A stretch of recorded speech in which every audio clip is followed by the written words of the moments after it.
বিশ্ববাজারে কমতে শুরু করেছে সয়াবিন তেল এবং ক্যানোলা তেলের দাম, তবে ঊর্ধ্বমুখী সানফ্লাওয়ার ও পাম তেল। পূর্বাভাস বলছে সয়াবিন বীজ এবং ক্যানোলার দাম নিম্নমুখী থাকলেও বছর জুড়েই ঊর্ধ্বমুখী থাকবে সানফ্লাওয়ার ও পাম তেলের দাম।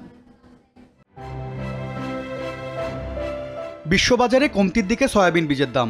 মঙ্গলবার সকালে প্রতি কেজি বিক্রি হচ্ছে $0.70। প্রথম প্রান্তিকের পূর্বাভাস অনুযায়ী এর দাম আরও কমে $0.60 নামতে পারে।